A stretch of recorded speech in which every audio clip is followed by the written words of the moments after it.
এটি কোয়েল স্টিলার প্লান্টের স্বাভাবিক চিত্র। নিরাপত্তা বিবেচনায় এটি সরকারের গুরুত্বপূর্ণ স্থাপনা বা কেপিআই। নিয়ম অনুযায়ী এই ধরনের স্পর্শকাতর স্থাপনায় রাত্রিদূরের কথা দিনের বেলায়ও তেলবাহী কিছু গাড়ি ছাড়া অন্য কোনো গাড়ি ঢোকা কঠোরভাবে নিষিদ্ধ। অথচ ইন্ডিপেন্ডেন্ট টেলিভিশনের অনুসন্ধানে পাওয়া মোবাইল ভিডিও চিত্রে দেখা যায় সাদা রঙের একটি পিকআপ মূল প্লান্টের ভিতরে ঢুকে বড় ড্রামে ভরে নিচ্ছে জ্বালানি তেল। আর এই চুরি যে মাঝে মধ্যেই হয়, পাওয়া গেছে সেই প্রমাণও।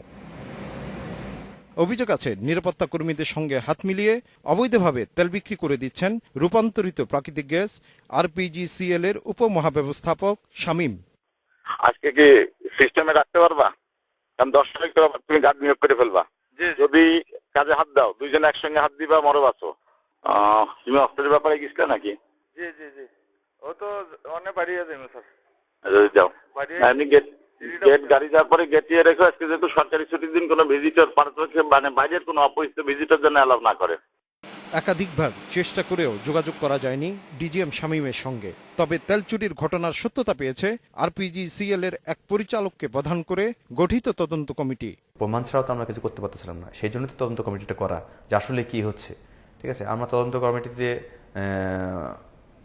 যতটুকু প্রমাণ পেয়েছি, ঠিক আছে, তার ভিত্তিতে আমরা ব্যবস্থা নিচ্ছি যে ভবিষ্যতে আর কোনো এরকম ঘটনা না হয়। সিসি ক্যামেরা লাগাই দিয়েছি, ঠিক আছে। ফায়ার ফাইটিংয়ের জন্য যত সব ইনিশিয়েটিভ নেওয়া দরকার আমরা অলরেডি নিয়ে ফেলছি।